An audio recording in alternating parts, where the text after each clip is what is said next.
I never thought that one of the worst days of my life would start out with something as simple as buying shoes, but that's what happened. I still think about how everything would have been so different if I never went into that store. It happened a couple of years ago. I needed new shoes. I figured Foot Locker would be a good place to look, and it was the closest shoe store that I knew of. So I went to the store one afternoon. When I got there, the place was busy, and there were customers all over the place. Not long after I walked into the store, I saw a creepy-looking Foot Locker employee staring at me from a few aisles over. He was this tall, skinny, incel-looking guy. Something about him didn't look right at all, and he instantly made me feel uncomfortable. I tried to ignore him and went over to the shoe section. I looked around at a couple of pairs of shoes, but I didn't see anything that I really liked right away. After a few minutes, I looked up. The same guy was standing right next to me, staring down like a creepy freak. "Can I help you with anything?" I declined as kindly as I could, but I was pretty creeped out by the guy. He had just appeared next to me out of nowhere. I hoped that I would leave after that, but then he started awkwardly hitting on me. "Your feet are really nice. I bet they look great without socks on. You should consider modeling for Nike, or possibly open a feet finder account. Maybe an OF for your feet?" I awkwardly smiled and said thanks. The guy awkwardly walked away after that and went to a corner. I went back to looking at shoes after that, but I could see out of the corner of my eyes that the guy kept staring at me. After a few more awkward minutes of trying to ignore the guy, I finally found a shoe that I really liked. I obviously didn't want to talk to the guy again, so I looked around for another employee to help me, but they were all busy with other customers. I really liked the shoes, so I sucked it up and walked over to the guy.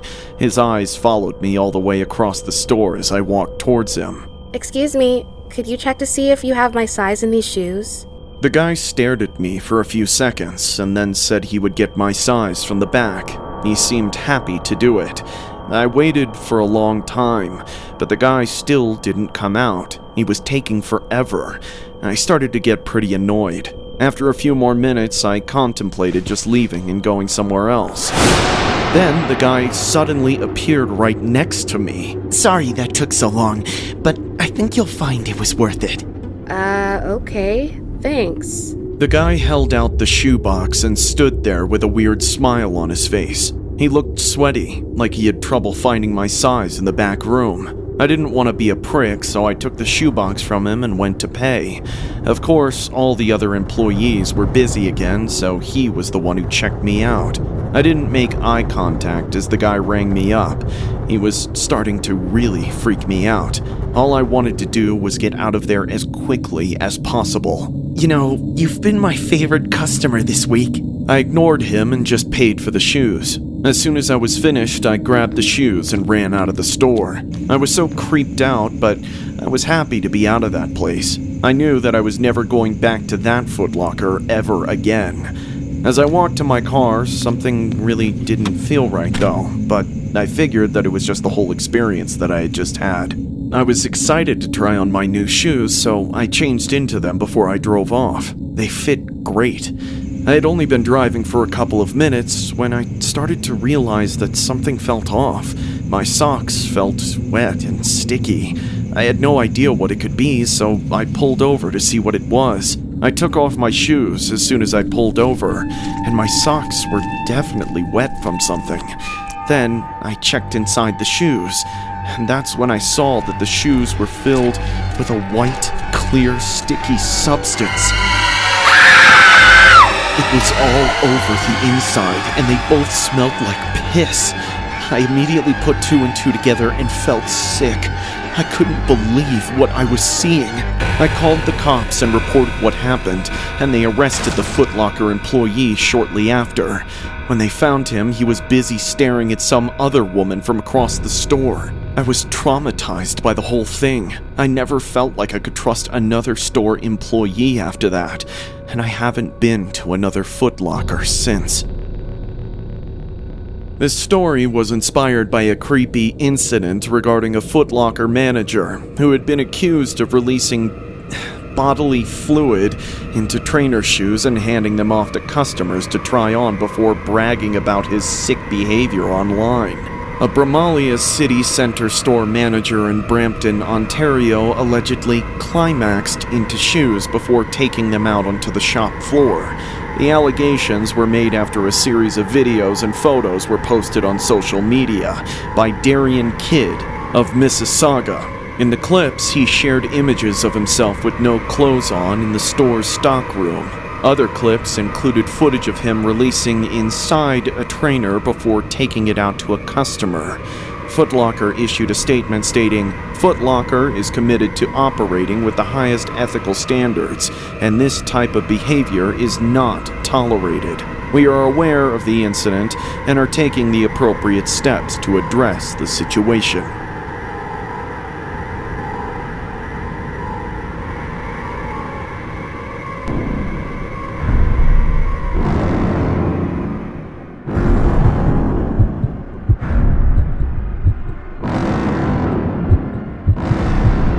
I had been working at FOOTLOCKER for a while when it happened. I always worked the closing shift at night. I would see and greet customers and assist them whenever they needed. I also had to prevent shoplifters and keep an eye out for sketchy people. It wasn't a bad gig for a retail job. The pay was decent, and the job wasn't very hard. The place was honestly pretty slow, so it was usually just me and a female co-worker that worked nights. I really didn't have any complaints at all. That is, until one night. I was working the closing shift again with my female co-worker, and it was getting late. It had been an easy day, and there were only a couple of customers still browsing around. Then I saw this creepy incel-looking guy walk into the store. The guy was in his 20s and reeked of pot. Something about him just made him seem sketchy and up to no good. Ooh, look at those LeBron 19s. Man, I can't wait to dip my feet inside those. I wonder if these smell like him. I had a bad feeling as soon as I saw him. I watched him for a few minutes. The guy looked around everywhere, but he didn't buy anything. I asked the guy if he needed any help, but he refused. He really didn't seem like he wanted me around. He still looked sketchy to me, so I kept my eye on the guy. He looked around for a few more minutes, and then he left. I figured the guy must have been stoned off his ass and didn't know what he was doing, so I put him out of my mind and just got back to work. The strange thing was that the same thing continued to happen every other week. The same guy would show up later in the night and walk around the store for a while. He never bought anything. He just looked around and then left. It was really weird. Every time I saw him, I was reminded of how creepy he looked. But he never really did anything that justified that thought. I just assumed he was window shopping as usual. One night, I was working with the same female co-worker and the store wasn't busy at all. We were pretty late into our shift, and I was looking forward to going home.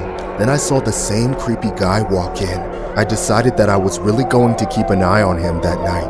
I didn't want to judge, but something about this guy just didn't sit right with me. I watched him from a distance as he looked around. I didn't know if it was possible, but the guy looked even creepier that night. His eyes were sunken in, and his face was gaunt and expressionless. He still reeked of pot too. He went back and forth between the different aisles, not really stopping to look at anything for too long. The guy eventually wandered into the clothing aisle and started looking through the racks. It seemed like he was trying to hide from the staff. I didn't want to look like a stalker or harass customers, but I decided that I'd better check in that instance. I walked around to get a better view of the aisle, and that's when I saw the guy stuffing clothes into his pants.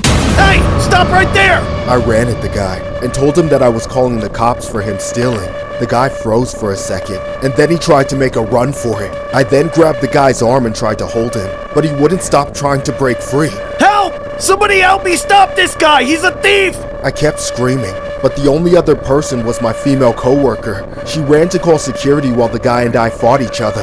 The guy was not about to give up, and he and I went at it. All I was trying to do was hold him until the cops arrived, but he was way stronger than he looked. He threw me up against the clothes rack and started sprinting for the door. Just as he was about to leave, I lunged at him and grabbed his legs. I then pulled him to the floor, and we wrestled around. You're not getting away with this, you dipshit! The guy kept fighting me like an animal, and I didn't know how much longer I was going to be able to hold him.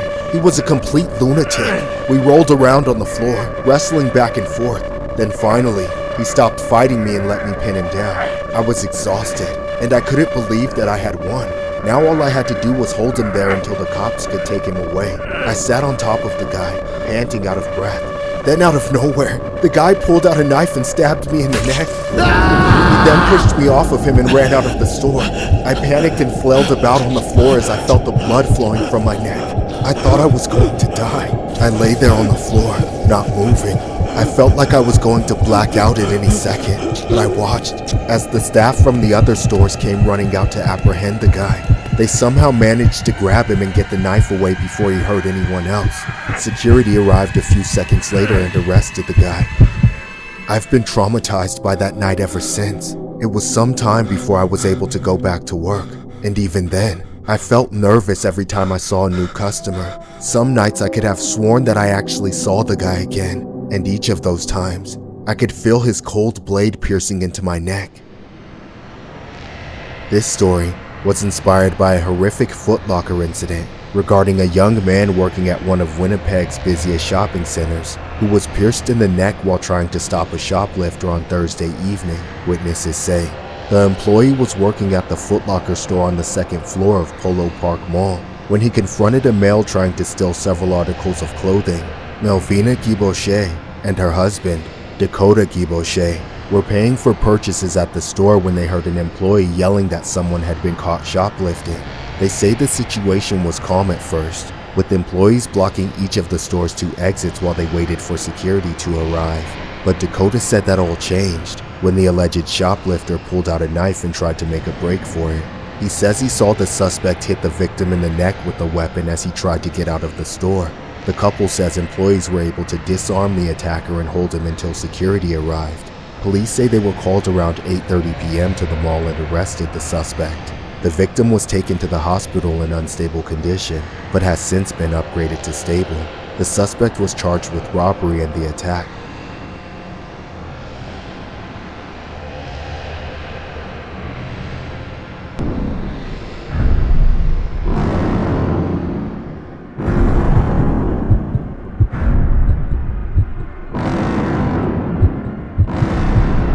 My dad hasn't been around growing up, and since I'm the oldest, I help my mother take care of my younger brother. I literally try to be the dad that he never had, so I buy him stuff here and there. My brother was one of those fashion freaks, especially when it comes to shoes. He always wanted the new Nikes, Yeezys, LeBrons, Jordans, and whatever came out. But a while ago, he was hyped up about the release of these new line of retro Jordans. Apparently, all the kids at his school were raving about it, and so I figured I'd treat him since his current shoes were getting worn out. I then took him to the Foot Locker on the Saturday the shoes were released, expecting it to be a quick purchase. But then I saw the massive line of people outside the building. It seemed like a lot of people really wanted these shoes. We got out of the car and into the back of the longest line I've ever forced myself to stand through. It was completely ridiculous. All those people standing outside in the cold, doing nothing, just waiting to blow $200 on a pair of sneakers. That line was testing every ounce of my patience though. It crawled along like it wasn't even moving at all. People got angry that we weren't making visible progress and started pushing and shoving and crowding us together. I was just about to lose it when we finally got led into the store. My little brother went up and asked for the new retro Jordans, and then the cashier said that we were getting the last pair. My brother's face lit up like Christmas. He didn't care that they were 2 sizes too big for him. He'd find a way to grow into them. I was happy for him, and taking out my wallet when all of a sudden, this bald, middle-aged asshole butted in line behind us and said he was in line first. He started shouting at my little brother and accused him of cutting in line, and he even grabbed onto the box and tried to rip it out of his hands. I immediately stepped in, but I had no clue what I was walking into. Give me those, you little rat! Stop it! I got them first! Bitch, these are too small for you! Go shop at Baby Gap! Hey! Leave him alone! You're a grown-ass man! What are you doing yelling at a kid? If you got a problem with him, talk to me! How about I knock you out in front of this little shit? Then I'll take the shoes. It's mine! I've been waiting in line for 5 hours! Back off! I didn't wait in line for nothing! Hey! He said those are the last ones! Get him! The man then threw a punch, but within seconds, the whole store was in chaos. Everyone found out there were no more shoes left and started beating the shit out of each other trying to get to them. I lost my brother in the crowd while I was fighting to get that guy off of me. For a second, I thought I was getting the upper hand, but then he reached behind his back, and the next thing I knew, I was staring down a cold barrel. I put up my hands and stepped away. Then I turned and ran out of the store. I ducked behind the first car I saw for cover. Then I heard the sounds, confirming that psycho wouldn't have hesitated to blow my brains out. When it stopped, the first thing I thought of was that my brother wasn't with me. I looked all around the parking lot, but I couldn't see him. People were pouring out of the store, screaming for help, but none of them were my brother. I started running back, knowing I was walking into a death trap. I didn't care. I couldn't let my little brother get hurt. I was just feet away from the door, but then somebody outside grabbed me. They stopped me from going in, yelling in my face that it wasn't safe. I tried to fight him off, but other people helped him hold me back, no matter how hard I tried. Then, I saw the last person leave the store. It was the man that had threatened me. He ran out with the last box of sneakers in one hand, and the same pistol in the other. I wanted to run after him, but I was stopped from doing that too. It wasn't until he was gone that they let me go, and I could finally go into the store to find my brother. The entire place had been trashed, and there were 2 people lying on the floor, bloodied and not moving. One of them was my brother. I ran to him and did everything I could to help him, but I was a panicking, screaming wreck. Soon, the ambulance came to take him away, and they said I was too erratic to ride with him. For those 10 minutes I was driving myself to the hospital, not knowing if he would live. I almost couldn't keep it together enough to not drive off the road. Thankfully, I'm happy to say that he made it. So did the other person who was injured. However, that's where the good fortune ended. Despite cops combing through the store and watching the security footage, that violent thief is still on the run.